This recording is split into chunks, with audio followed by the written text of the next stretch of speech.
within ourselves and within the group. Whenever we're entering into a group meditation type of experience, there's two components of what we're doing. One thing is that we are showing up as much as possible for ourselves, looking at ourselves as honestly as possible and being as present as possible for ourselves. But then also we are holding space for everyone else in the room. So in the course of a meditation, we can hear everything that's happening. So when we are going to do a couple little meditations, and so much of the practice is going to be allowing things that are distracting around us to be as they are, accepting them as they are, and maintaining our awareness on what we're doing in this moment. Okay? So there are 3 kinds of meditation that we're going to review in today's class, and they are universal. They're from all different cultures all over the world, and they are ancient. Different cultures have used them differently, have called them different things, and have used them for different purposes, but they are absolutely universal. And so what we're going to do in today's class is touch on what those 3 primary meditation techniques are, where they're from, how to use them, and then we're going to go into some of the deeper implications of some of the common themes and ideas that we hear in the study of these types of practices. Does that sound good? Okay. So, my name is Ben Decker. I live in Los Angeles, California. I'm a meditation teacher. I teach at a number of different studios in Los Angeles. This is my second time at Rhythmia. I love Rhythmia. When I was here in February, I was able to participate in all of the activities, including the plant medicine. And this workshop, throughout the course of this week, was built day by day to mirror and enhance the experience with the plant medicine. Okay?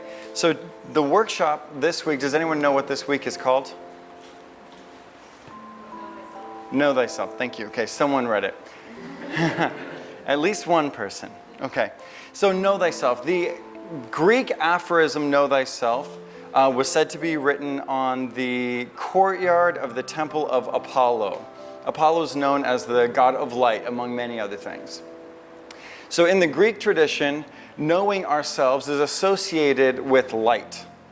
In all traditions, universally, we see when the light is on, right? So that has nothing to do with tradition, has nothing to do with culture. When the light is on in a room, we see. When the candle is lit in a dark room, we see what's happening in that room. In the Buddhist tradition, we think of enlightenment. We hear about enlightenment. Enlightenment is the total dissolution of all illusion. It's the total acknowledgement of only that which is actually real. So when we think of light, we know that in all of the ancient traditions, there is a resonance of being able to see, being able to understand, being able to be present to that which actually is. Anytime we find ourselves in a situation where there is any type of distraction or illusion or delusion, that's sometimes referred to as shadow, right? So in Carl Jung's work, the shadow was the part of our psyche that was unseen, the dark part of our psyche. And you're going to have to forgive me if I get distracted. I'm not used to people being able to come in and leave late and early. I'm normally super tight at the doors, as B can attest, yeah. Okay, so for this first component, for this first hour, we're going to be going over the 3 forms of meditation. Has anyone in here meditated before? Okay, most of you, great. What kinds of meditation have you experienced? Mantra? Mindfulness? What's TSM? I've never heard of that. Oh, Transcendental Meditation. Yeah, TM. So, what was that? Kabbalistic meditation. Beautiful. So, Vipassana meditation. Excellent. Anything else? Those are great. Those all fall under the 3 categories that we're working with. In fact, they incorporate, Kabbalistic meditation, for example, incorporates these 3 techniques. So multiple traditions are practicing these. This is a clue, this is an esoteric clue about what is happening, what is the natural unfoldment of our mind, of our spirit, and of our body's relationship to those two things. So anytime we find that ancient cultures who were not in contact with one another all over the world doing the same thing, we find the natural unfoldment of something. There's something natural there. There's something that comes innate through that. Okay, so the first one that we're going to acknowledge and look into today is mantra meditation. Someone mentioned it. Transcendental meditation is an example of mantra meditation. Primordial sound meditation is an example of mantra meditation. And in Kabbalah, they use mantra meditation. Mantra means, there's a couple different ways to translate it. It means mind vehicle, mind instrument. It essentially serves as the meditation object. Okay, so who has used mantra before? And so let's hear it. What's a mantra? Jen, what's a mantra? So, Om Shri Shri Ram is an example of a Sanskrit mantra. The mantra I got from Amma, I forget right now. Amma, okay. So, you're both acknowledging a sacred word being used as a mantra. What's a mantra? What is a mantra? Not an example of a mantra. What is a mantra? So, a mantra, being the meditation object, there's meditation with an object and there's meditation without an object. Meditation with an object, in the context of mantra, is a sacred word that is silently repeated in the mind. So in transcendental meditation, you go in and they give you they have their proprietary way of identifying the mantra that they'll assign to you. And they will assign a mantra in Sanskrit or Pali, and that will be a mantra that you will never say out loud, that you will never share with another person, and you'll silently repeat it in your mind. Anytime your mind wanders from that mantra, what do you do, B? Whenever the mind wanders from the mantra, you bring your awareness back to the mantra. Okay? So much of this practice is the practice of mantra is being able to cultivate actual attention, actual focus on something.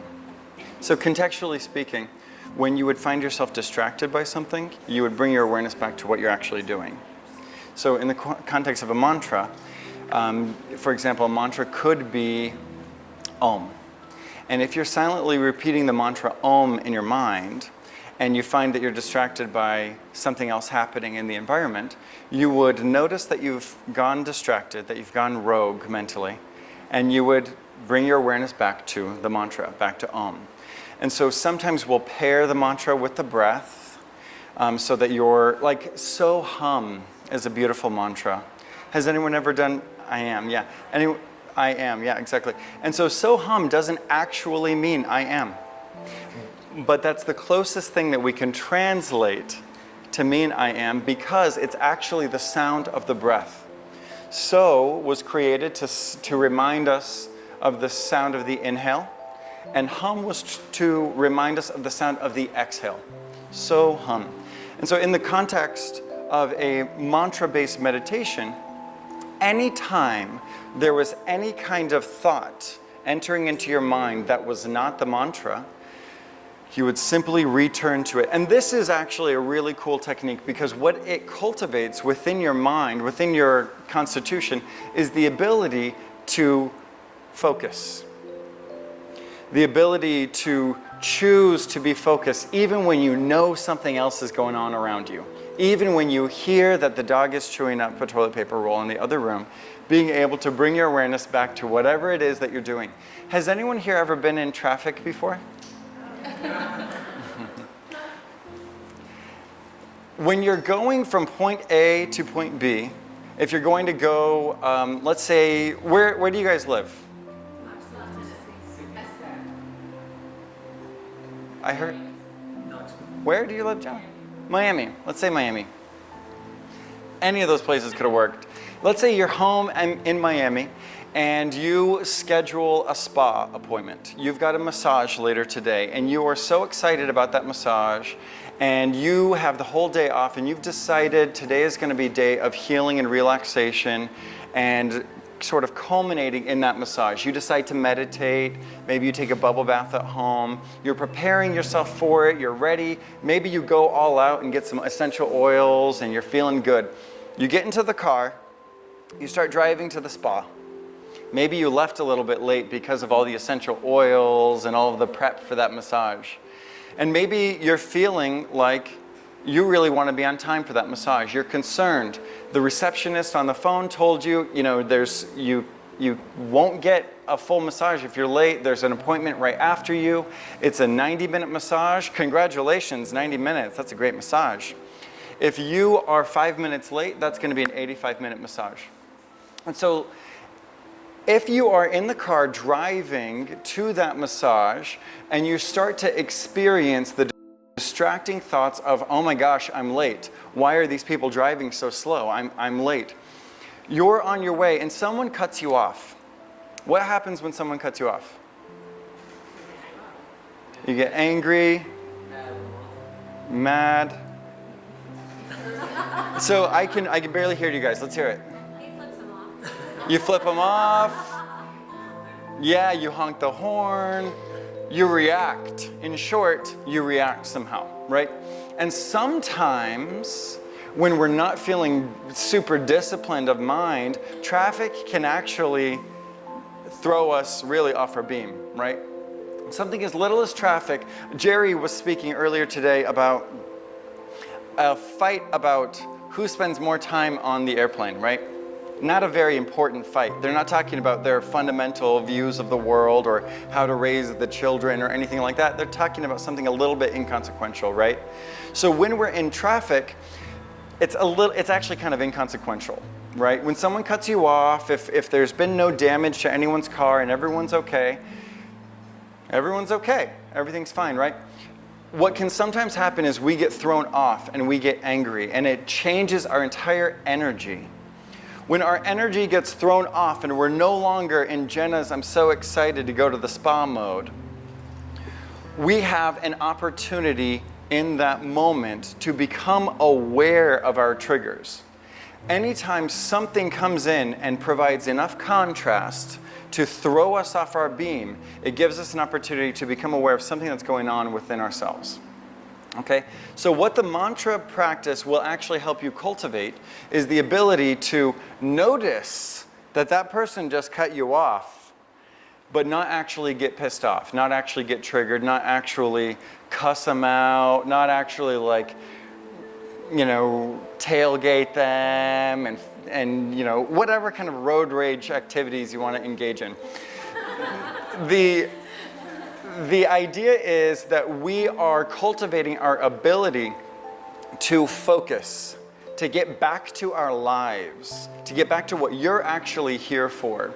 Something funny that I thought Jerry said was when he said, oh, midweek you're going to be angry that the massage wasn't good enough and that they burnt the beans or whatever. What are you here for? Are you here for the beans? No, you're not. The beans are great. Shout out to Meg. The beans are great. The idea is when something throws us off, it is oftentimes inconsequential. The mantra, the purpose of these traditions, making the mantra a sacred word and making it sacred for you so that it will never be repeated to another person, is so that it is building the value of that special word, of that mantra, so that when your mind does wander, you go back to that very important thing, that very sacred, important place, that very important mission that you were already on. And so when you're practicing mantra, does anyone practice transcendental meditation or mantra meditation? A couple of you? Have you noticed your ability to get back to your life when you're distracted? Yeah. Cool. So,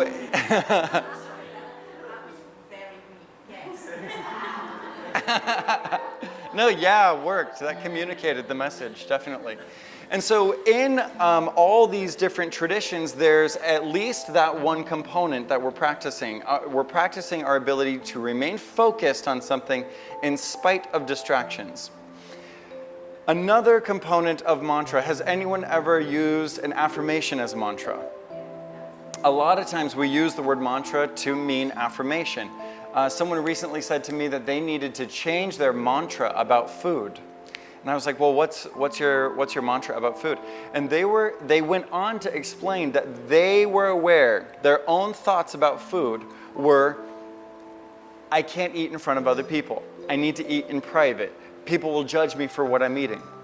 Those types of mantras will reinforce a negative belief.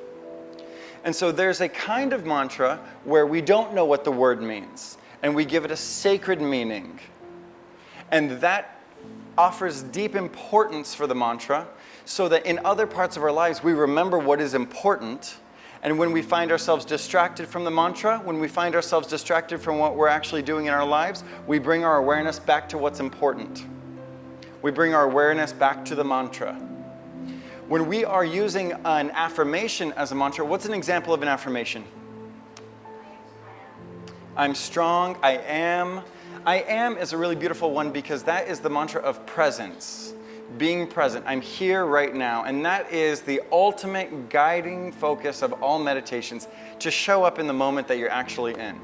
Being able to show up in the here and the now. We've all heard about being present. We've all heard of Ram Dass's mantra of be here now. The idea with that is, in this moment is the only moment you have any power.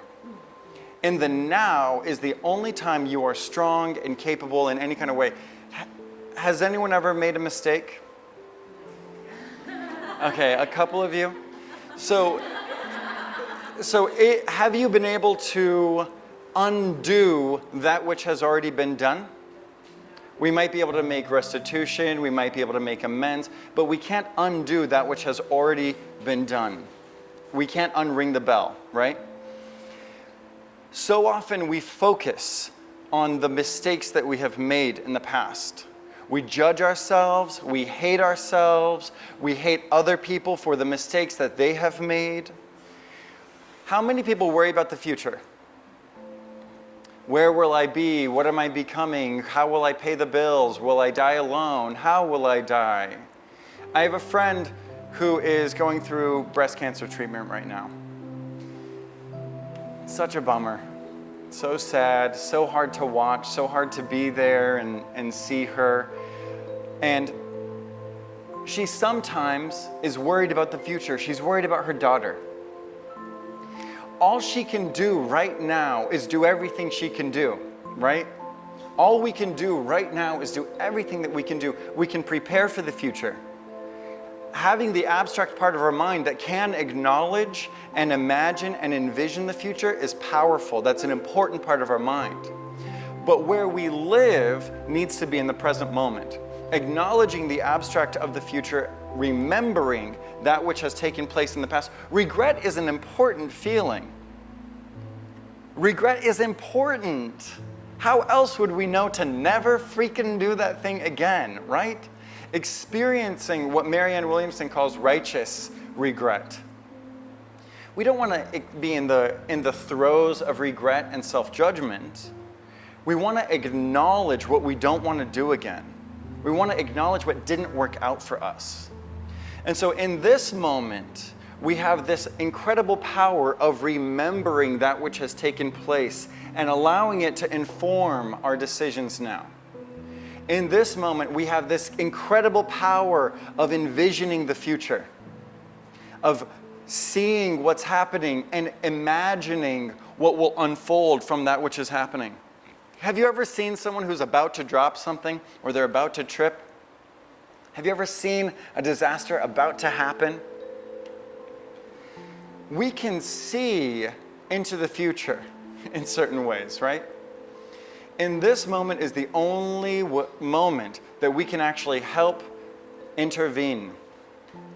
And so the mantra meditation will help you bring your awareness back into this moment It'll help you cultivate your ability to remain focused, and we're going to practice that right now before we get into the other two forms of meditation. Does anyone want to know what the other two kinds are before we do a quick meditation? Yes? The other two that we're going to address are meditation without an object, also known as mindfulness meditation, and visualization. There's a bunch of different ways to use visualization, and every tradition all over the entire world uses some form of visualization. And so for this meditation, we're going to do a brief meditation right now. The mantra is going to be So Hum. If you ever do any kind of meditation with Deepak Chopra, the Oprah Winfrey Deepak Chopra meditations, So Hum is a popular mantra that he likes to use. On our inhale, we are going to silently repeat the word so, and on our exhale, we're going to silently repeat the word hum, okay? It's a basic technique. It's the easiest technique. In the Vedic traditions, this is oftentimes referred to as Vedic meditation. In the Vedic traditions, this is also known as the householder's meditation. It's considered the easiest form of meditation, and the reason it's the householder's meditation is because someone who's working, someone who's busy, someone who's got stuff going on, needs something easy, needs an easy meditation to work with, and this is it, okay? So I invite you to take a moment to get into a comfortable position. The bolsters are great. They'll help prevent your legs from falling asleep. Pillows are great too. And the word hum to pair with the entire exhale, not necessarily controlling the breath in any way.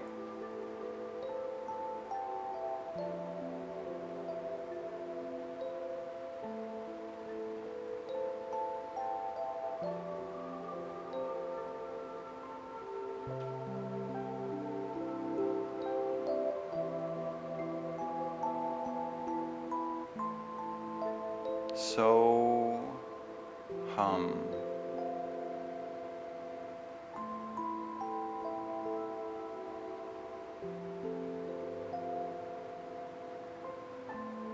Allowing your ears to hear all the different sounds in all directions around you.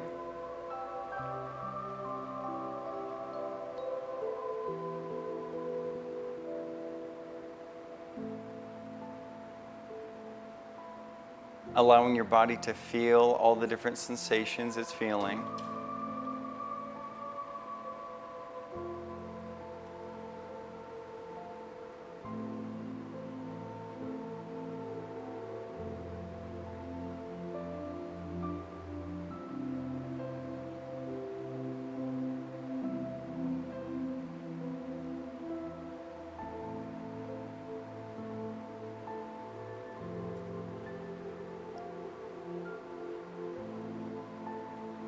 Always coming back to the mantra.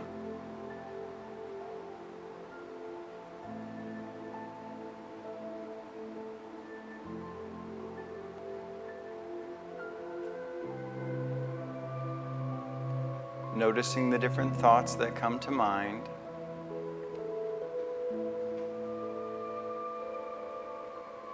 Always coming back to the mantra.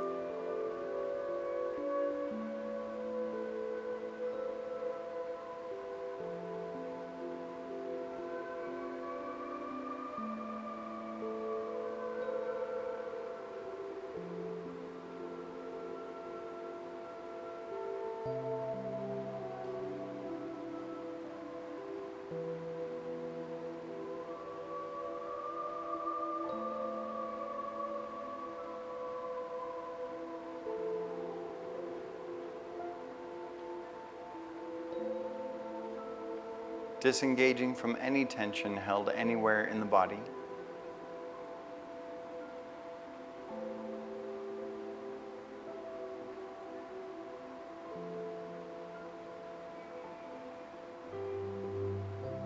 Allowing everything to be as it is.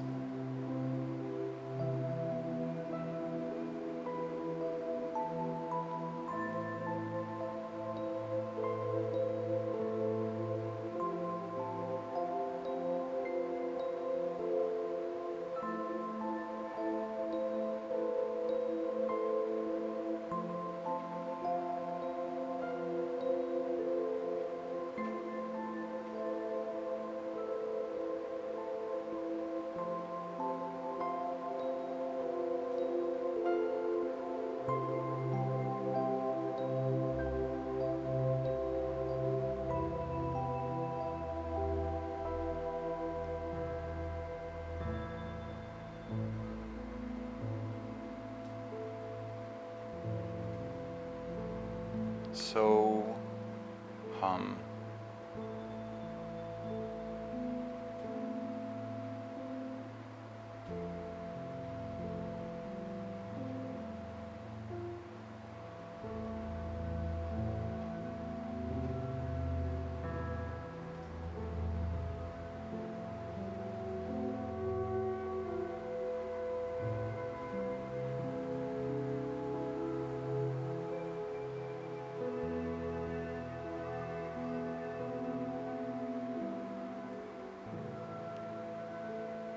Noticing all of the subtle movements within your own body.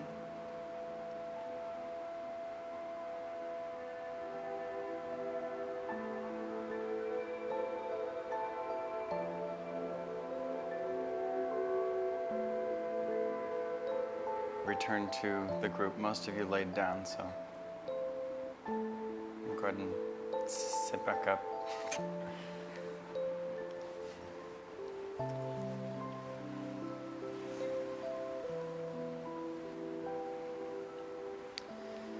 So in mantra meditation, we give ourselves a reference point. That reference point is the mantra. Anytime we are moving our body, thinking a thought, distracted by a sound, we are taken off of that reference point. We're taken off of that 0 point.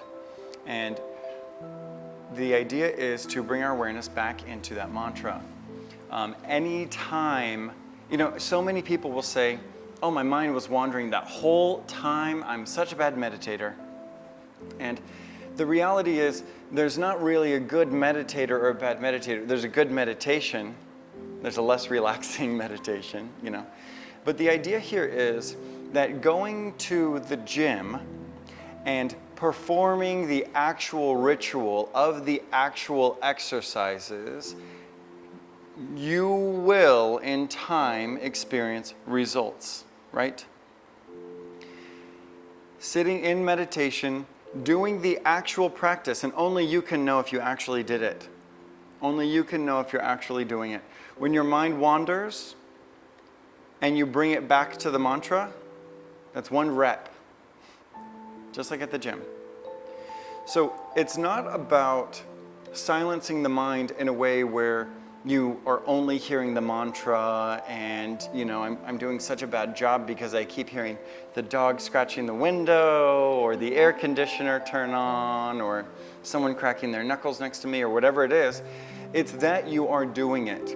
It's that when you are distracted, you do bring your awareness back. Through any form of meditation, becoming aware, know thyself. Becoming aware of how you are responding to that meditation, where your mind goes, is a critical part of that meditation. And so there are different religious organizations, like Transcendental Meditation, that will teach particular proprietary religious tenets related to that technique. And that's not what we're doing here. We're talking about the universal use of these practices.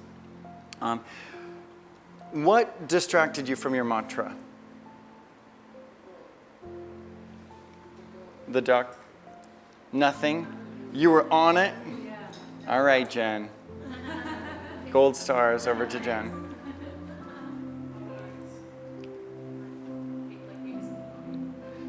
Bodily sensations, discomfort in the body. Mind, so thoughts were coming up. What kind of thoughts were coming up, if you don't mind? Worry. Worry about your 16-year-old son who's smoking pot. Okay. Valid worries. Were you able to bring your awareness back to the mantra? Okay.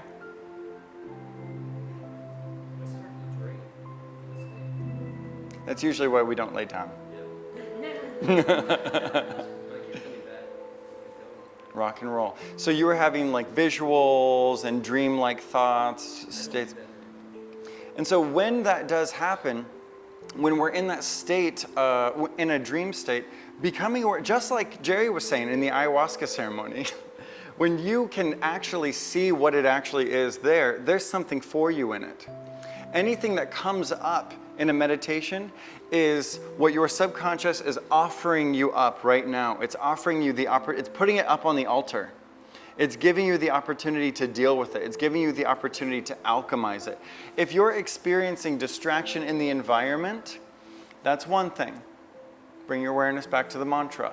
That's what we're cultivating, the ability to override distraction within the environment. When your mind is going to worry, acknowledging the content of that worry, acknowledging the feeling that it conjures up, and going back to the mantra. There is something about fear talked about today. When we are in a dream state, or in a meditation, or in a ceremony, and something is scary, there's something for you there. In movies, in all the movies, you have to defeat the demon before you get the girl or whatever. You know, there's always the battle that has to be fought before there is peace. The idea here is when something challenging arises in our hearts and in our minds in the course of a meditation, breathe through it. Allow the thought to present itself as entirely as possible. And this is true about all forms of meditation. Meditation with an object gives you something to go back to. It gives you that reference point to go back to. We can do a mantra meditation with open eyes. And sometimes what you'll do is there's beautiful art. If you want to take a second look behind you, we have beautiful artwork, sacred artwork. A lot of times what you'll do in an open eye meditation, who's heard of the Sri Yantra? You have a Sri Yantra ring on today, I noticed earlier. Yeah. Who is familiar with mandalas? Okay, so Sri Yantra is a special sacred mandala. Mandalas, when gazing into the center of them, they're a common open eye meditation practice. They're a common meditation focal point. And so when you are doing an open eye meditation, it's just like using the mantra, where your eyes are resting on the center of that mandala, your eyes are resting on that candle, that symbol, that sigil, that crystal, whatever it is, that random dot on the ceiling that you're using, doesn't really matter what it is. Whenever your mind wanders off of that, notice that your mind wandered, that your eyes have wandered, and bring them back to the meditation object, back to the crystal, back to the candle, back to the mandala. Same in mantra. Open eye, closed eye. Get it? Point received? Okay.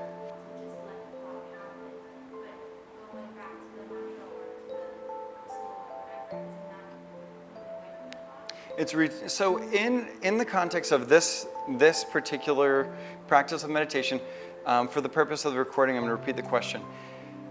I said, when a thought comes up and interrupts the meditation, to allow the thought to occur and bring your awareness back to the mantra. Isn't bringing the awareness back to the mantra changing the thought? Yes, it is. It's developing mental fortitude, mental discipline. So by allowing the thought to happen, I mean, don't disrupt the meditation. Don't end the meditation. Don't move your body. Don't adjust your posture. Don't disrupt the meditation because a distracting thought came in. Allow the thought to occur. The thought has occurred. Bring your awareness back to the mantra. In the same way that Akela was running around and she was scratching on that door and this door, the idea is that we allow her to do what she needs to do. We allow the people around us to do what they need to do. We allow the thought to have happened.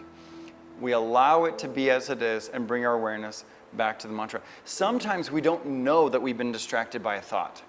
Sometimes we begin to go down this mental rabbit hole and we allow it to take us out of our meditation until we recognize that we have gone off the meditation, until we've left the mantra. The practice is noticing sooner. The sooner you become aware of, hello, we've been waiting for you, come join us.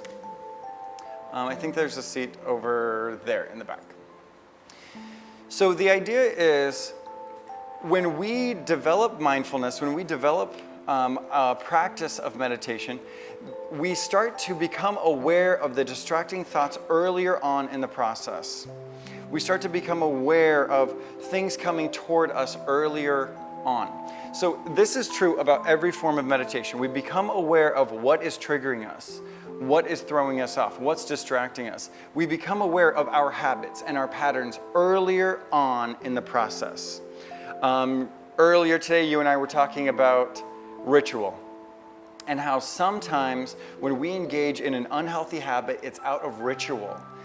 That's sort of the nature of habits. A habit is when we are engaging ritualistically in something. So we have healthy habits and we have unhealthy habits. The idea is becoming aware as early on in the process as possible of what that distraction is, what that habit is, especially if it's an unhealthy habit. If it's a healthy habit and you know early on, oh, I'm engaging in a healthy habit, you can give yourself gold stars, you can be present with it, you can engage with it, you can soak it in and appreciate it. When you realize that you are at the beginning stages, at the beginning process of doing something that is unhealthy for you, you have an opportunity to intervene.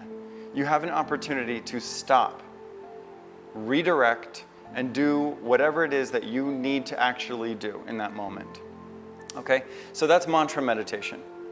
The reinforcement of a positive affirmation, the idea is, the affirmation that one of you offered up earlier was, I am strong. When we are using an affirmation like I am strong, the idea is that, bless you, the use of the affirmation will invoke everything that is not like that inside of you. How many of you feel strong all the time? When we are using an affirmation like I am strong, and we are present to the thoughts occurring in our mind, we will find that those thoughts that arise in our mind are oftentimes,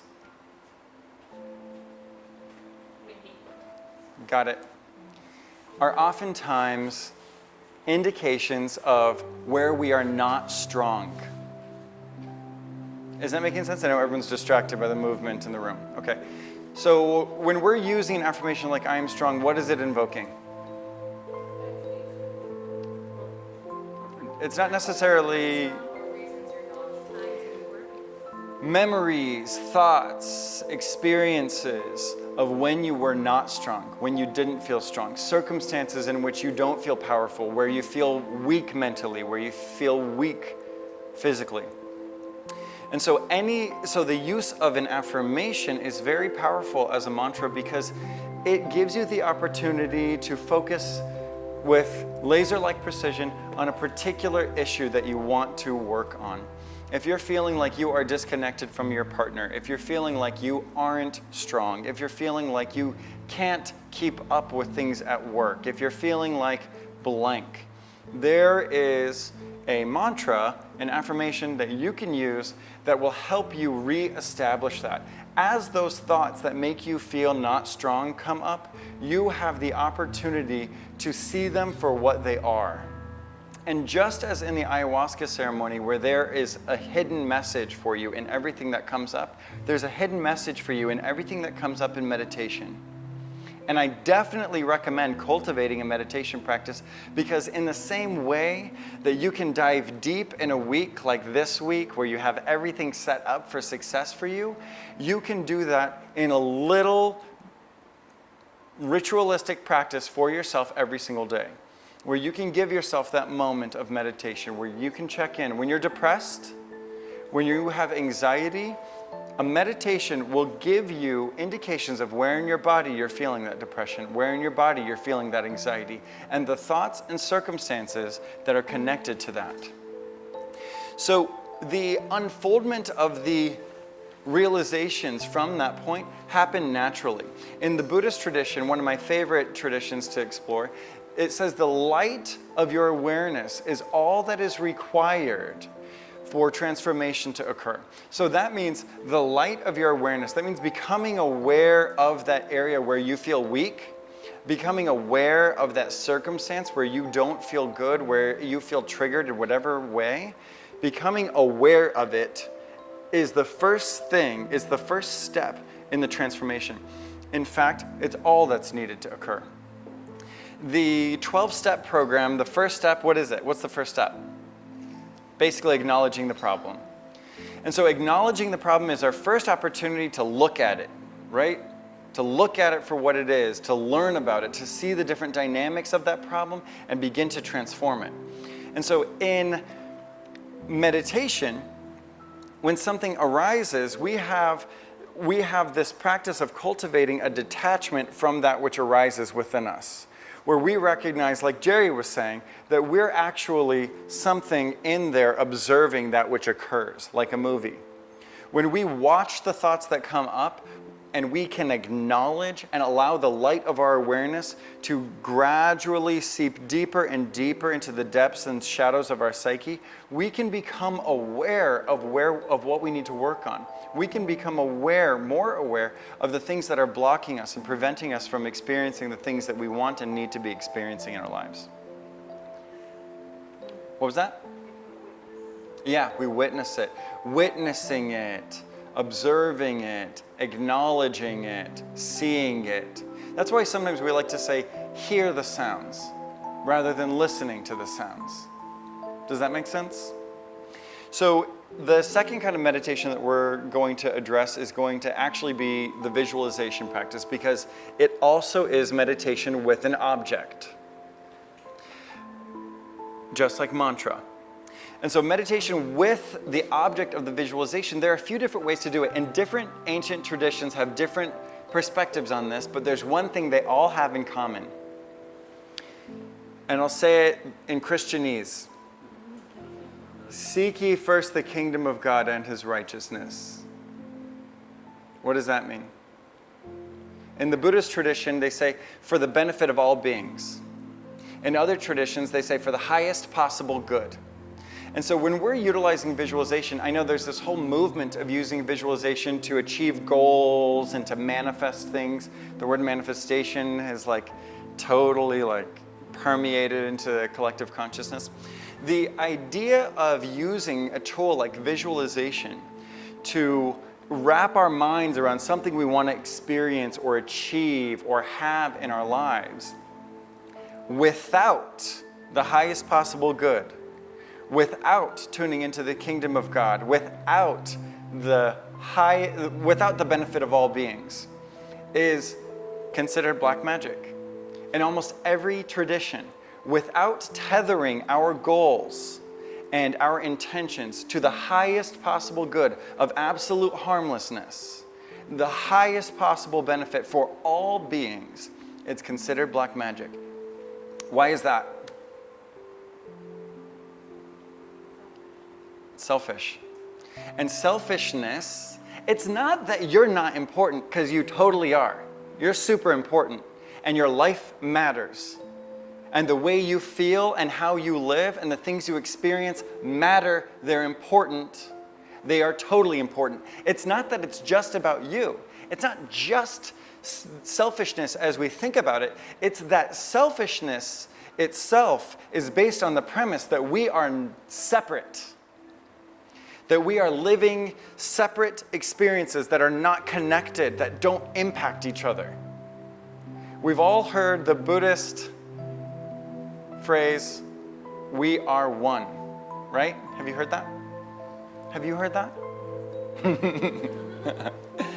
What that really indicates is a deep esoteric secret. There's a clue here in that.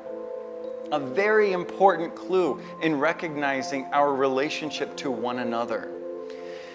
The idea of unity, the idea that you are a part of something that I am a part of, not in just a way where we're the same species, where we look at it where, okay, a species consists of different animals within that genetic makeup and material and body expression.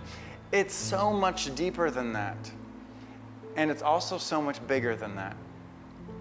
We are one.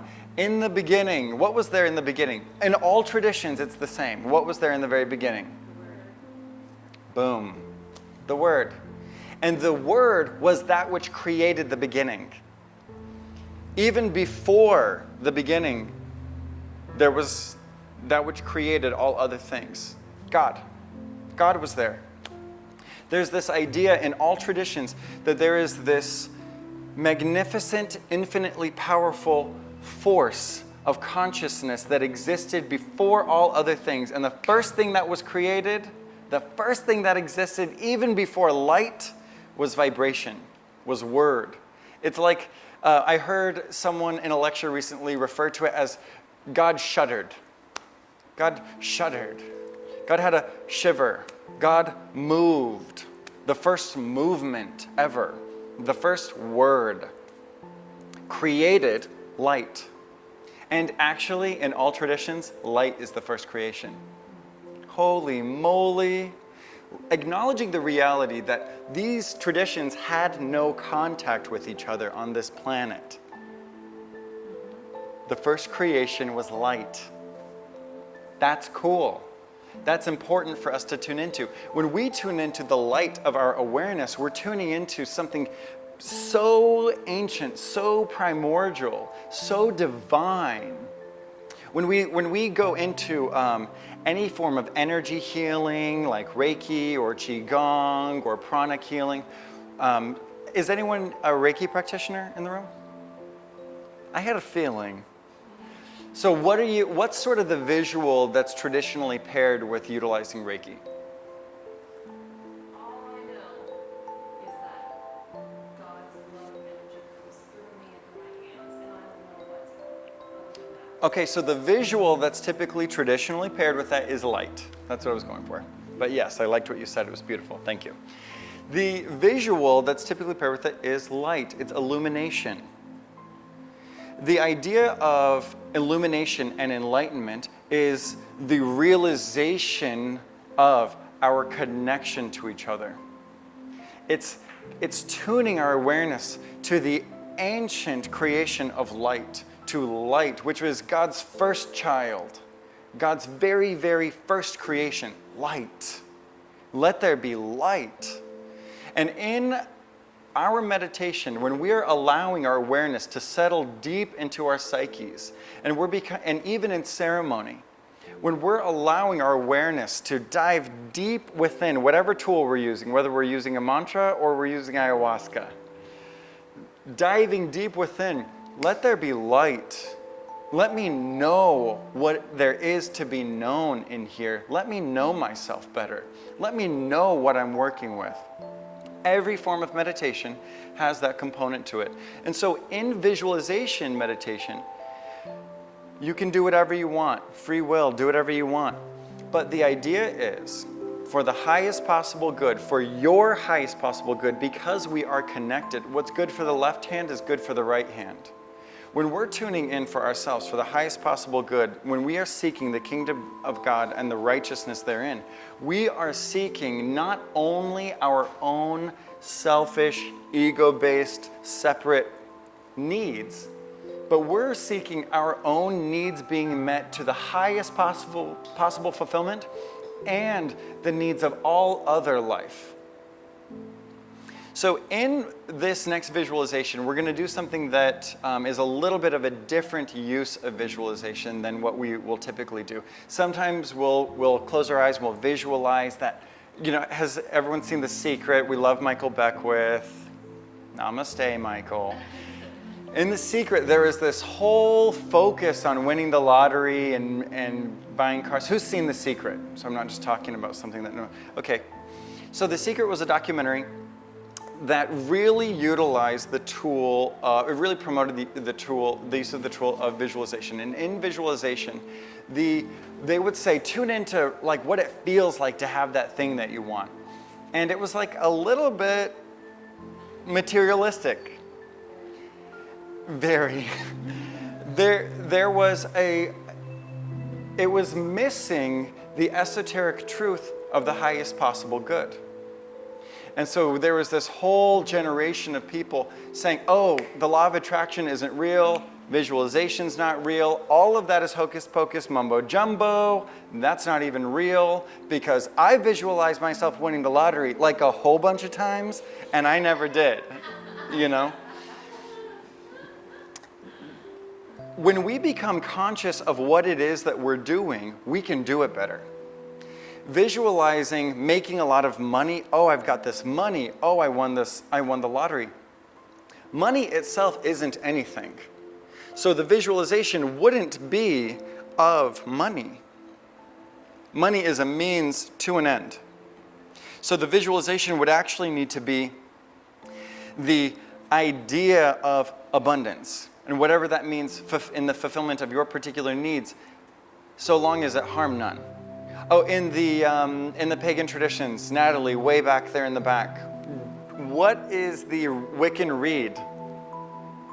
Do you know the Wiccan Rede? Harm none, do what you will. We get to be creative. We get to do whatever we want in this life as long as it generates no harm. What was that?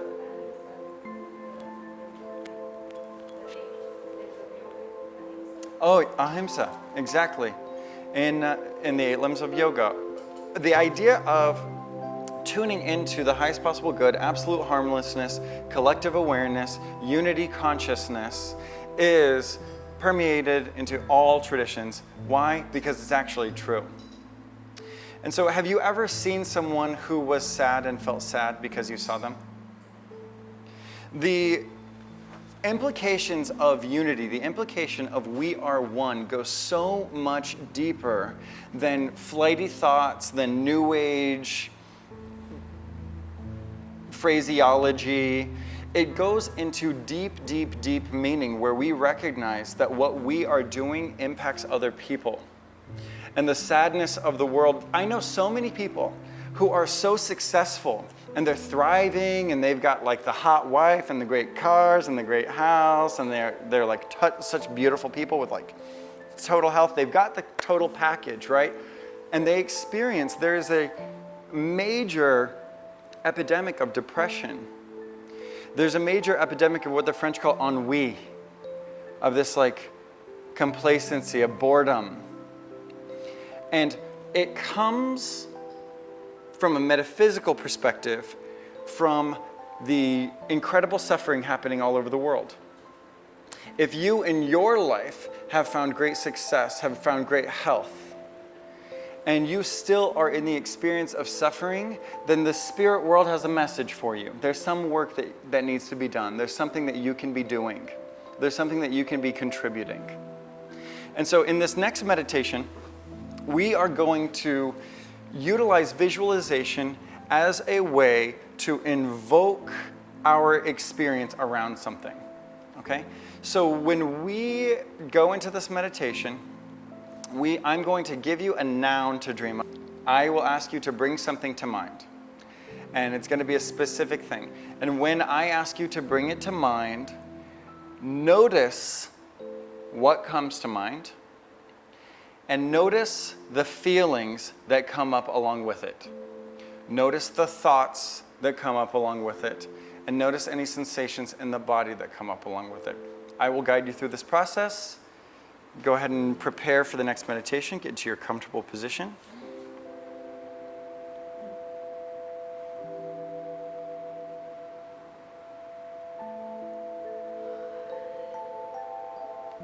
Disengaging from any tension held anywhere in the body. Finding your non-movement, finding your stillness.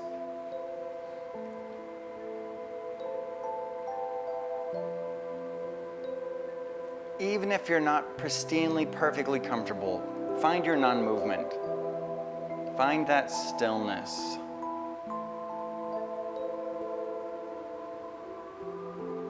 Breathing through any tension or any uncomfortable thoughts or feelings that come up, breathing through them.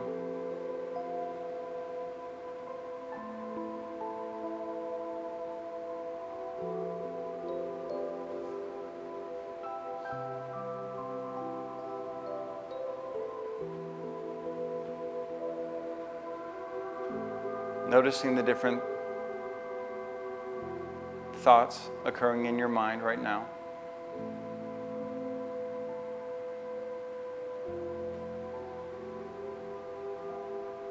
The different sounds and movement in all directions around you.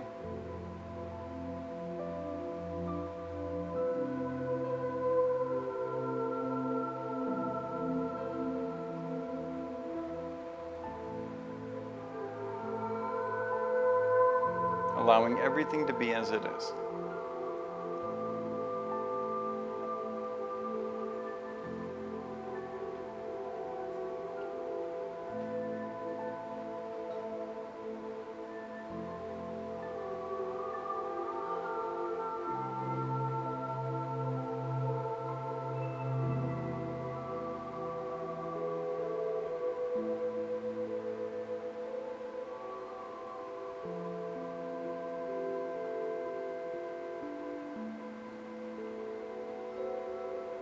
In our mind's eye, we see ourselves as we are now.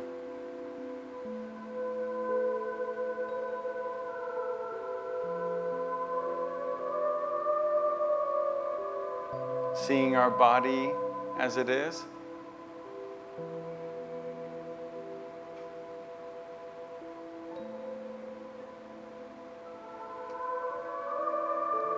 Noticing if any sensations or movement happens in the body, associating that movement with the thought occurring in the mind.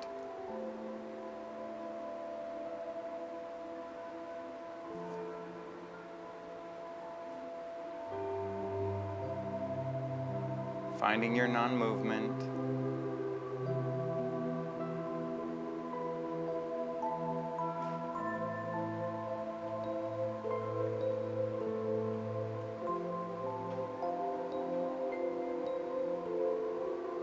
Seeing ourselves as we are at home.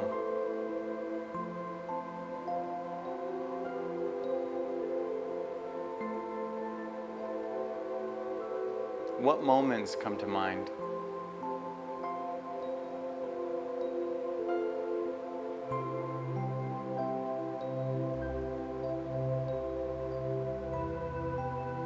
What habits come to mind?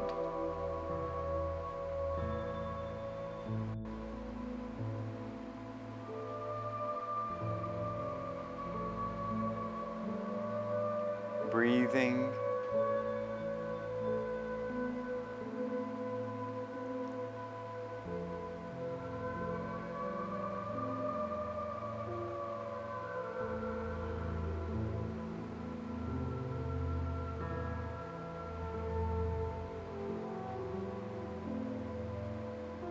In our mind's eye, we see ourselves as young children.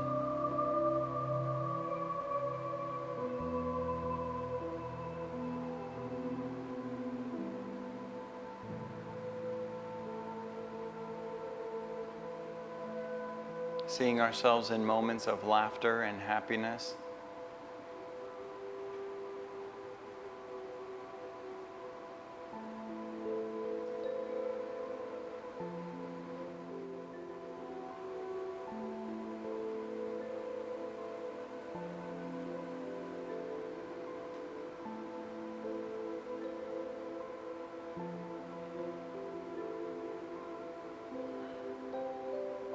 Seeing ourselves in moments of frustration, confusion, sadness, and anger.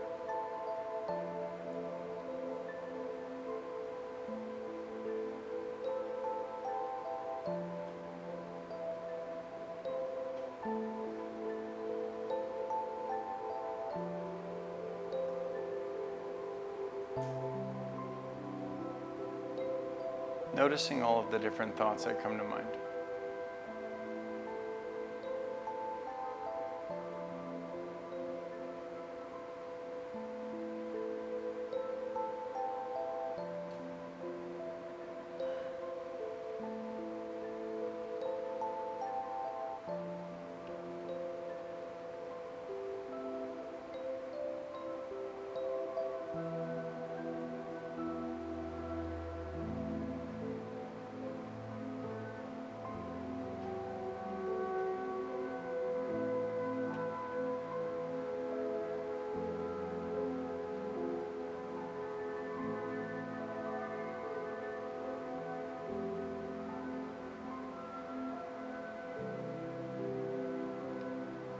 We call to mind the faces of our loved ones, those who have cared for us deeply.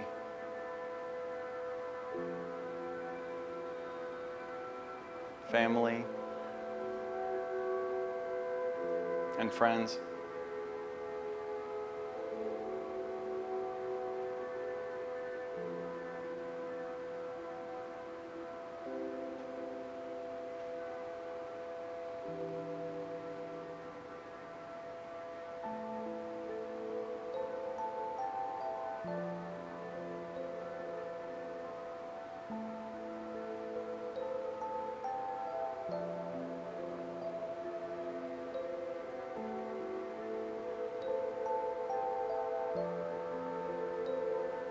Noticing all of the different thoughts that come up.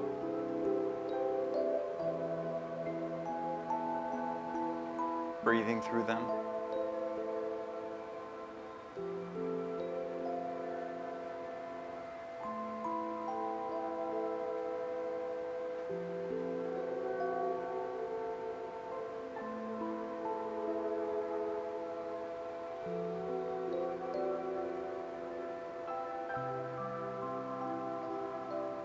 Seeing the faces of our friends and family as young children.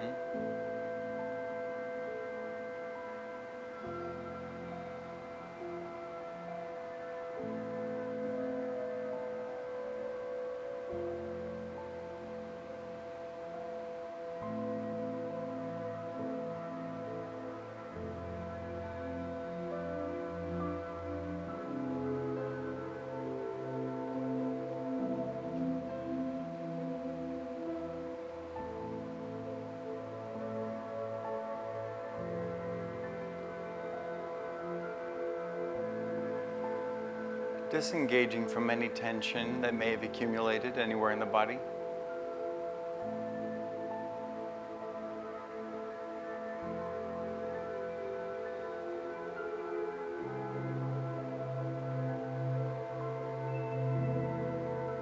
We bring to mind the faces of neighbors, acquaintances,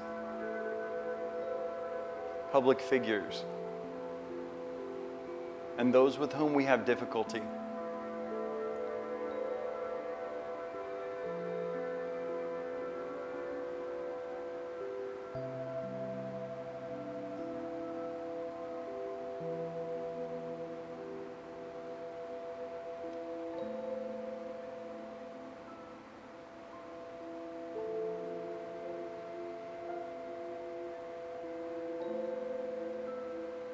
We see these people as young children.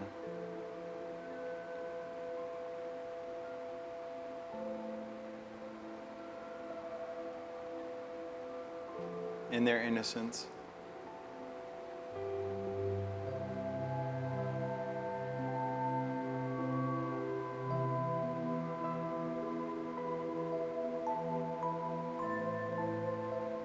Noticing any subtle movements that occur in the body.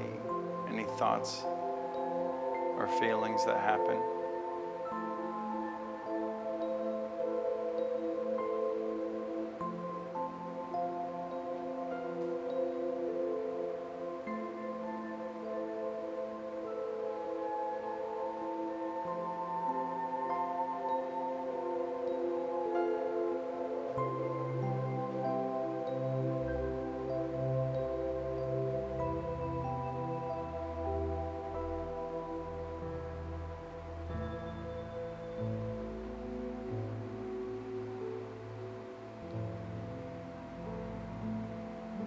Bringing our awareness to all the different sounds and movement we hear in this space.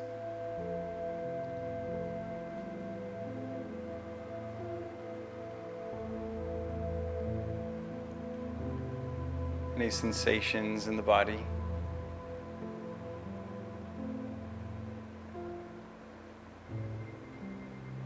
And with a deep breath, slowly begin to move your hands and feet, bringing your awareness back into the room, rejoining the group.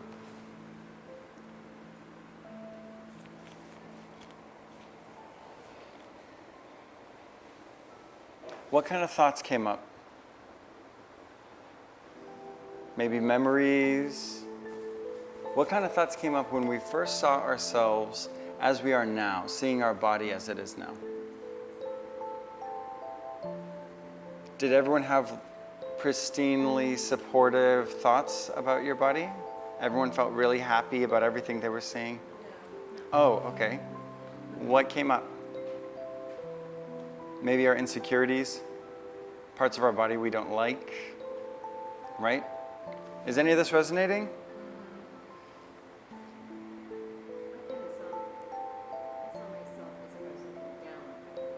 Okay.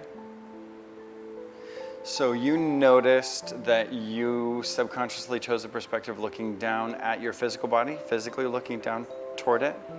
Okay. Nope. Super common, in fact.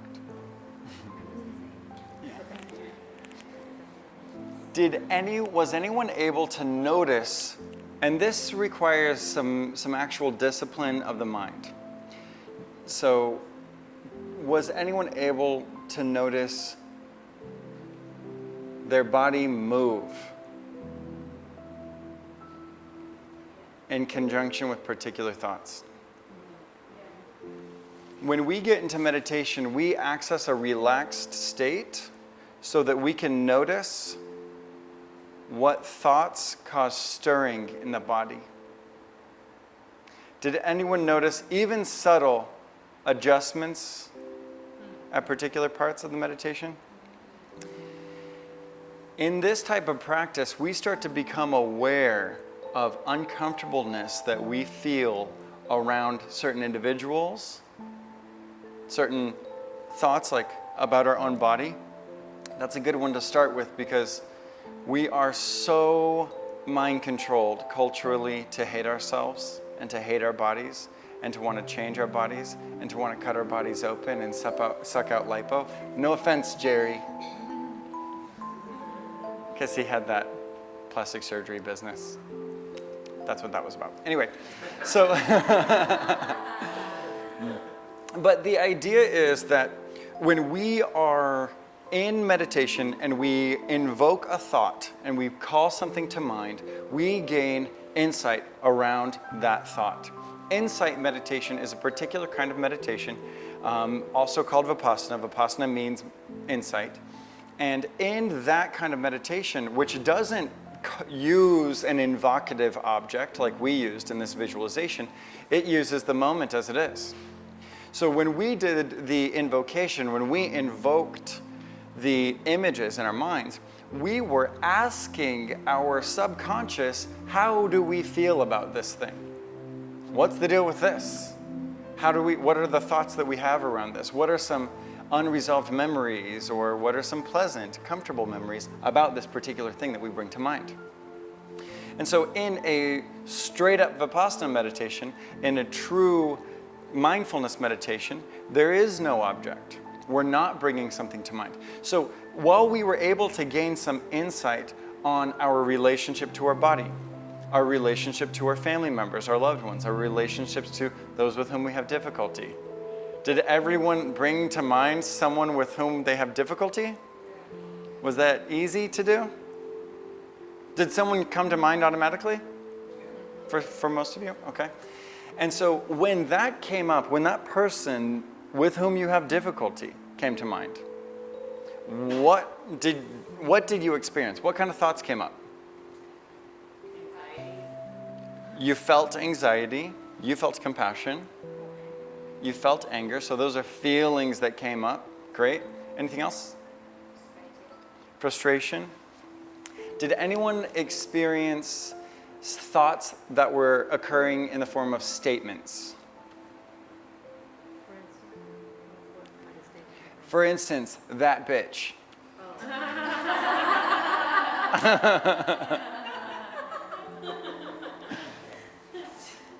Did anyone have memories that came up? Maybe a memory that caused that person to go from someone that you cared about to someone with whom you have difficulty, right?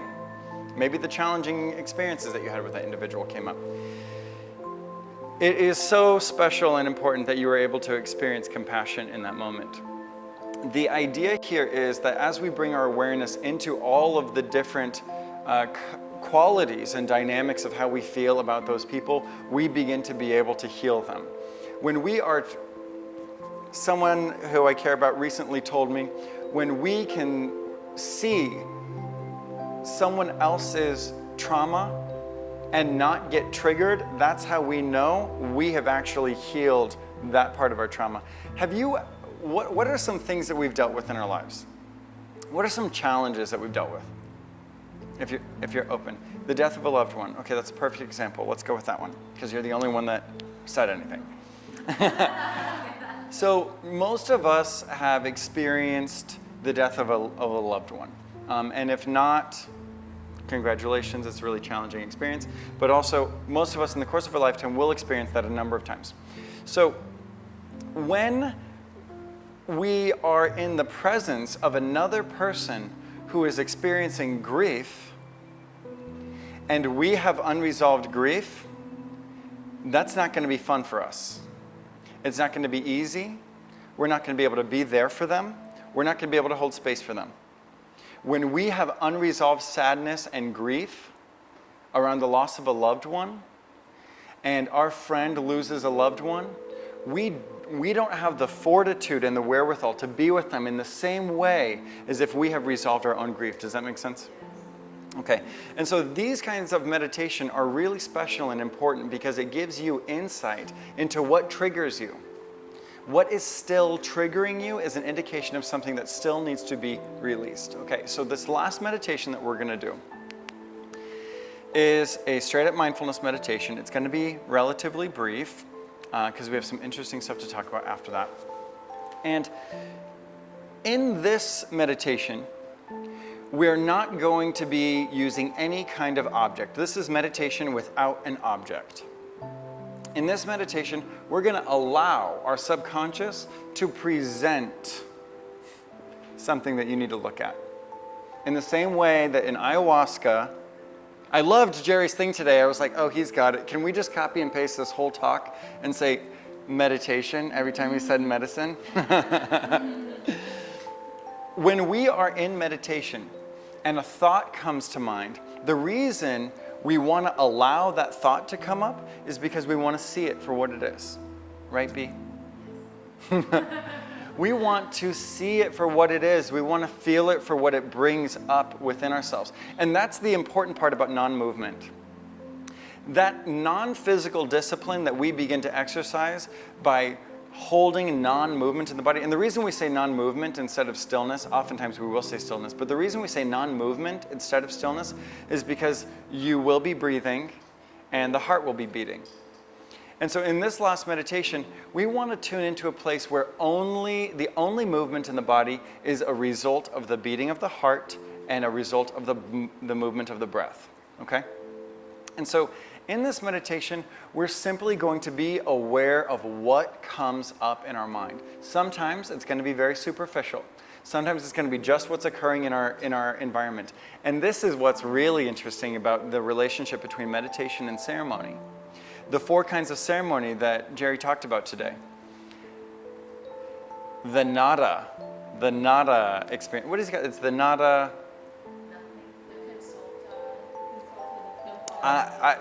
This went in the wrong direction. Okay. The nada experience. I can't remember what word he said for experience. He didn't use the word experience. Okay.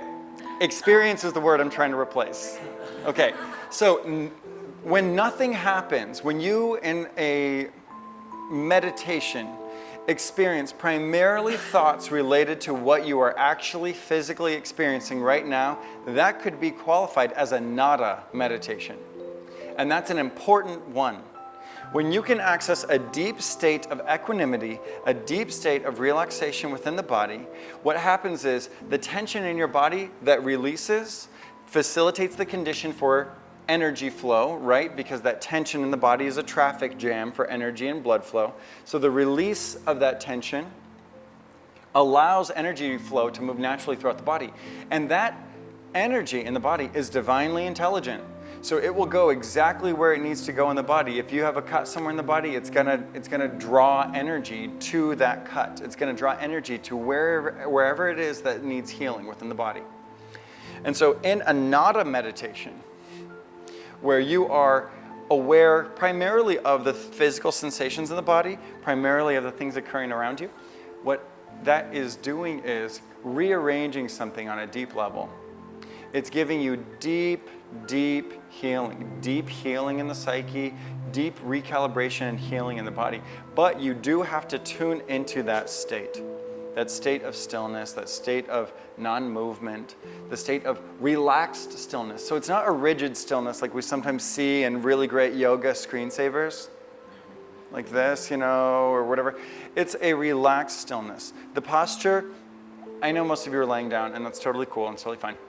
But the posture is typically upright for wakefulness. We're most alert, we're most aware when we're upright. And the practice of body scanning through the body, noticing the different areas of the body that have tension, and accessing this wonderful gift of the exhale. And along the release of that exhale, releasing that tension in the different parts of your body opens up those energy channels, and you can experience deep levels of healing. In that state, there are other kinds of meditation that you can have, just like in ceremony. It's not just 4. There are a lot of other kinds. Sure, you can totally get those 4 kinds of experience in meditation, where you might have a consult, you might have visuals, colors, and sacred geometry, and kaleidoscopic vision. But it's not compartmentalized or separate. Just like in ceremony, it's not compartmentalized or separate. Those are the qualities of the 4 primary kinds, but it's not categorically separate. They're related, they're dynamic, they flow, right? And so in meditation, we become aware of what's occurring inside your super freaking magical body, your super absolutely divinely created magical existence, becoming aware of the dynamics of what's going on inside of you. What happens is, the memories, the sensations, the info that exists in your mind, all of that starts to settle in.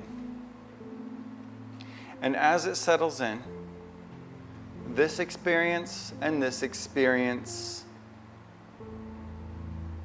connect.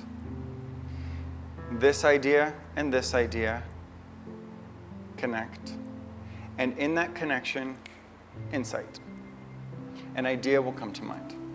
A realization will come to mind. Illumination around a particular topic will come to mind. New pathways will be formed in the brain. And when that happens, the temptation is to end the meditation and dive into that insight. The temptation is, when you've got a great idea, you're a documentarian. When the insight of a great documentary or a great angle on a documentary comes to mind, the temptation is going to be to go with it, to check it out and play around with it. If we're in a relationship and there's been an ongoing relationship challenge, and in meditation, some insight of how to communicate to your partner comes up, the temptation is to live out that conversation right here, right now. But the practice is to say, ooh, that was a good one, and come back to the moment. Release it. And this is particularly challenging when you don't have an object in the meditation, when you're not using a mantra. And the practice is return to the experience of the present moment. Mindfulness is the total awareness of everything that you're experiencing in the present moment. Tomorrow we're going to talk about the 6 senses of the Eastern traditions and what that 6th sense is, how we can utilize it, and all of the many thousands of other senses that every human is naturally born with. And in that we will gain new layers and new dimension to what it means to be totally mindful and what it means to be totally present and all of the powers that we can experience in that. In the 3rd book of the Yoga Sutras of Patanjali, it talks about all of the powers that you can get from meditation. And they are incredible and they're real too.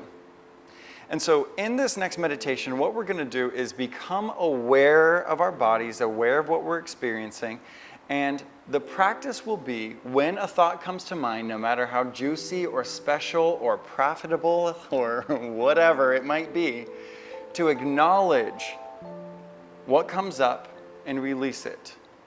Because what has just happened is a connection's been made in your mind. It's there. It's not going anywhere. It's been made, and you can come back to it at another time. The danger of diving down the rabbit hole with that new insight that came up is that you lose all of the other ones that are there for you.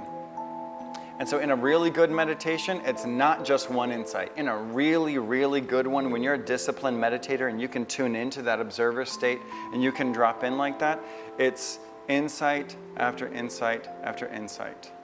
So is this particular type, is it a time limit? Do you set a time limit? I mean, when you're done. Yeah, excellent. Yeah. So in all forms of meditation, there's not really traditionally a time limit. In transcendental meditation, they have a recommendation of 15 to 20 minutes twice a day, right? And that's really great because that is usually how long it takes to actually drop into a deep level of recalibration. In reality, if you're doing this as a part of a practice, a regular practice, incorporating it into your ritual, which we're going to talk more about on Thursday and the benefits of that and how that can be transformational. The idea is that in those contexts, set a timer, set a timer on your phone or whatever to designate that. Do something so that you don't have to be thinking about the time in the course of the meditation. But when you're somewhere like this, and there are hours of free time on hand, it's nice to sit somewhere and give yourself a meditation and enjoy the meditation. Learn to enjoy the cultivation of your discipline in stillness. And in that context, you sort of just know when you're done. You know when you're done.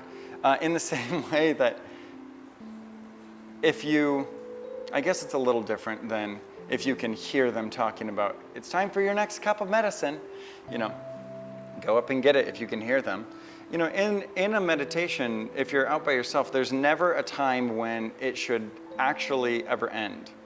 And so what we're cultivating is the ability to be mindful. Part of the superpower that you're developing is your ability to show up differently in other moments of your life. And so in the course of the meditation, of course there's a beginning and end to the formalized ritual of meditation, but the idea would be, as soon as you decide that you will meditate, it should change your behavior. As soon as you sit down on the cushion, as soon as you enter into the meditation room, the meditation's begun. When you get up and leave, the meditation hasn't ended. Take that awareness as much as you possibly can with you into the other parts of your life, into your interactions with other people, which we're going to really go into tomorrow. That's going to be special. And again on Thursday. So to answer your question, no time limit. You get to do whatever you want. I read a book. I wish I could credit the author right now. I can't remember the name of it. Where all she could do in meditation was 3 minutes. That's all she could do. 3 minutes, 3 times a day. And so 3 times a day, she had an alarm and set a timer where she sat and meditated for 3 minutes. Gradually, she was able to increase it to 5, up to 15. And I don't think she ever went past 15. For me, in my personal practice, there's 40 minutes in the morning and 40 minutes in the evening. I will rarely go longer than that unless I have a particular...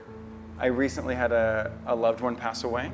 And in that experience, I meditated a lot longer than 40 minutes. And a lot came up. And a lot was released. And I breathed through it and I experienced it. And it was really, really beautiful. And I enjoyed the 3.5 hours I probably set one day and 2.5 hours the other day. And so depending on where you're at and what you're doing, what your experience is, that meditation is going to be different. It's really about knowing yourself, knowing what your recalibration is, and knowing that point when you're ready to move on to the next moment. I invite you to allow your eyes to close.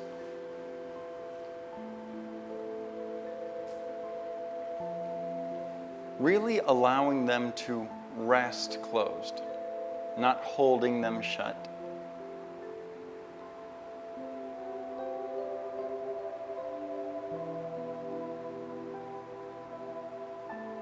Disengaging from any tension you might be holding in the forehead. Allowing the nervous system to loosen its grip, to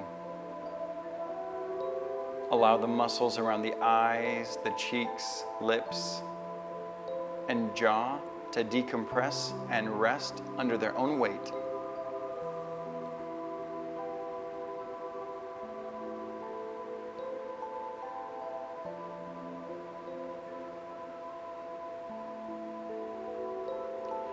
Allowing the exhale to send a wave of decompression through every part of the body. Not stimulating or moving or massaging the muscles in the body, but allowing them to naturally decompress under their own weight.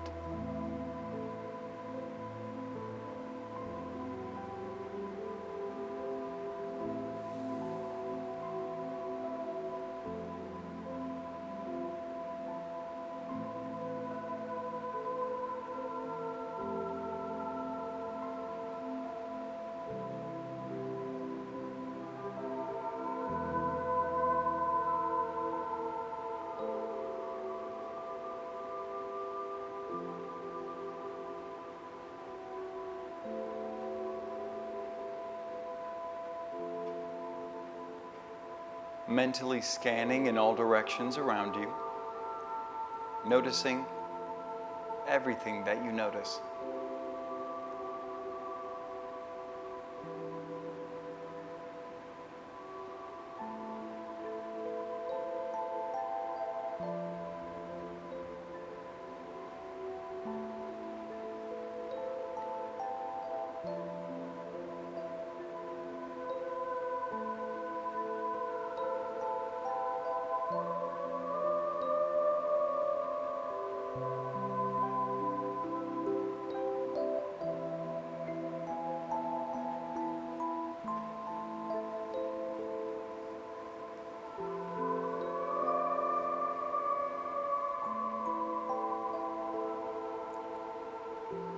Noticing the different thoughts that come to mind. Experiencing this moment as it is.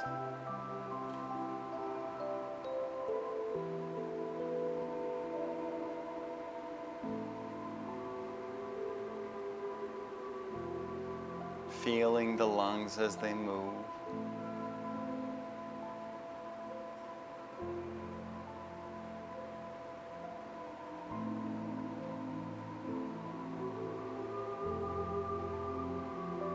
Feeling the pulse of the heartbeat throughout the body.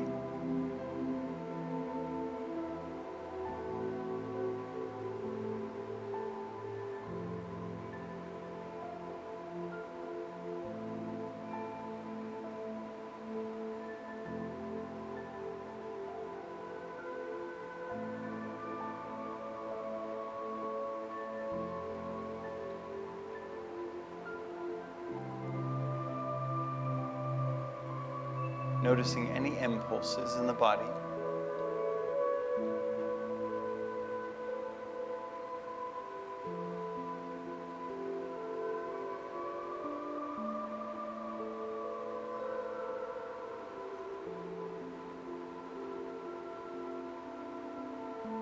Resisting the temptation to engage with them. Resting in your non-movement.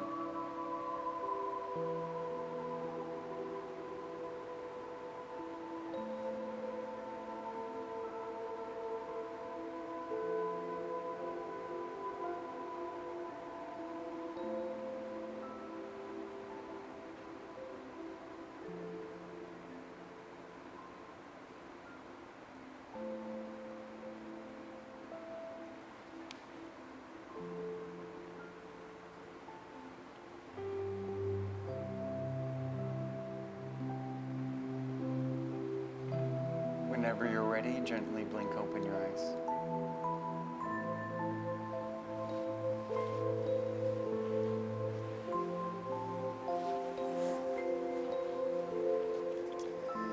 From a metaphysical perspective, the body is an apparatus for life force to experience the material world.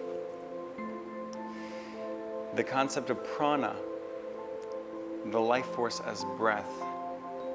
Who here has heard of prana? So the life force as breath. When we don't breathe, what happens? We don't last that long. When we don't eat, we last a lot longer than if we don't breathe, right? The idea is that with that life force, we activate and animate the body. That life force energy is brought in and it is absorbed through the lungs and it activates this complex apparatus, this factory of your body and all the different parts of your body. So what does that imply about the air that we're breathing? That there's something to it, right? That there's something special about it. And the air is, in the context of prana, from an Eastern perspective, is what we actually are.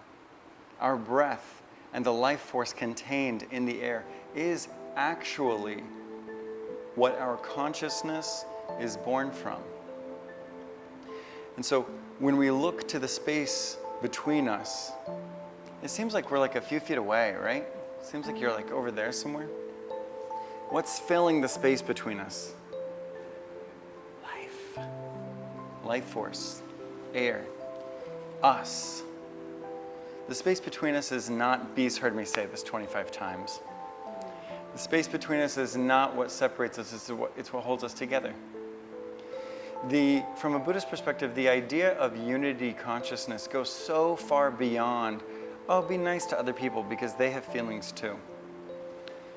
It's esoteric, it's metaphysical, it's something that it is believed that we will be able to communicate scientifically one day. Universal enlightenment. Enlightenment is the total dissolution of illusion, right?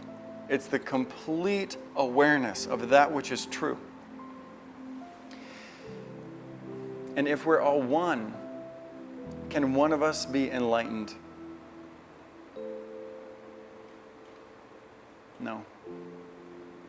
If one of us is enlightened, and they're truly enlightened, we all are. True enlightenment is a group project. And this is actually also the true esoteric implications of reincarnation. The esoteric teachings of reincarnation never believed that your ego self entered multiple bodies. Nope, that's new. That showed up not that long ago. That's a new idea. The idea that I was King Tut in a past life and you were Cleopatra and you were a healer and you were a warrior. Those are really beautiful archetypal imagery ideas, and those actually have a place. Experiencing the reincarnation of a warrior means something that you're going through right now. It means something that you can learn from right now. The true esoteric interpretation of reincarnation is that I am you in a future life. It's that you are me in a future life. We are each other in parallel lives. We are one. We're in this together as each other, experiencing one another.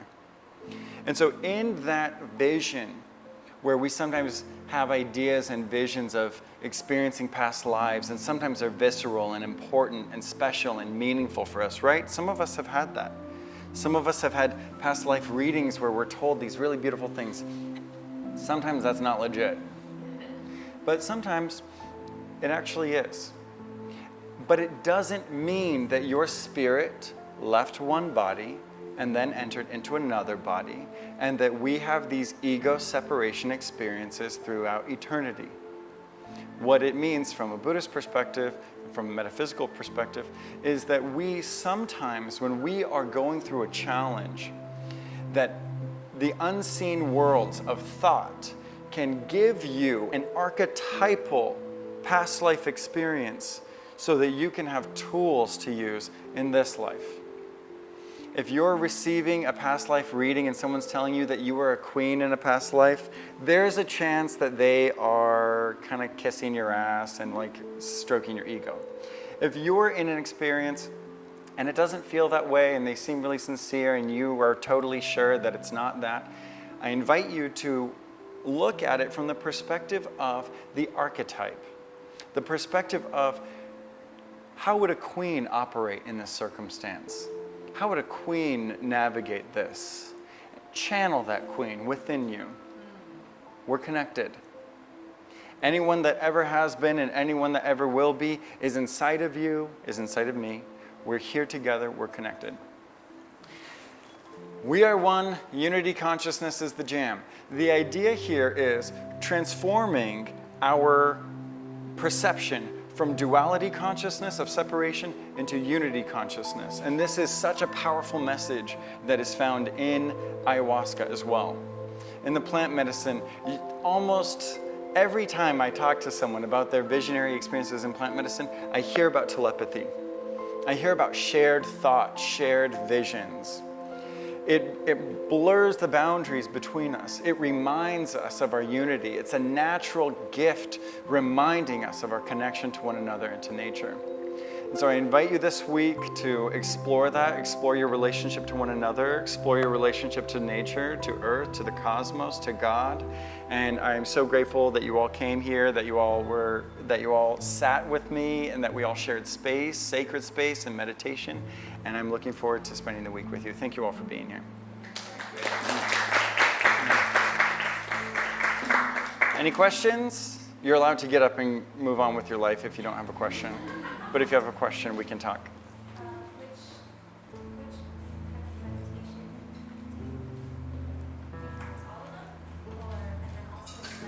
meditation? Good question. I practice mindfulness twice a day. I typically practice mindfulness, which is meditation without an object, which is considered to be the most challenging. But for me, it's actually the easiest. For me, it's the truest natural. The other part of your question? Guided. Yeah, guiding us. Yeah. So if you're doing that, who's guiding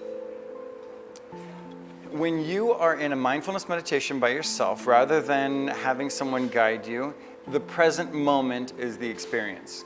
So allowing the awareness from within you to saturate the different layers of your being in all directions around you. So much of our awareness is right here, right? I see you, I smell you, I speak with you, I hear you. It's all right here in this like cone of awareness. But actually we can sense things in all directions around us. And so in a mindfulness practice by myself, I start by body scanning, experiencing the body, guiding myself through the process, experiencing the body, noticing the different sounds and everything that I experience all around me, and developing a soft focus. So in mantra, there's a sharp focus on the meditation object. In mindfulness, there's a soft focus on the entirety of what it is that you're experiencing. And that's primarily a practice in bringing you into the moment, becoming aware of that which is occurring in the moment, and the thoughts and everything that's passing through your mind in this moment right now. Did that work? Okay. Any other questions? Kind of, not really. More. Okay, well, tomorrow we're doing the six senses. That's a good one. So we're going to be talking about the six primary senses of the Eastern tradition. B, don't tell them what the sixth sense is. And the thousands of senses that those are related to, the layers of our being. So, see you tomorrow. Thank you, guys.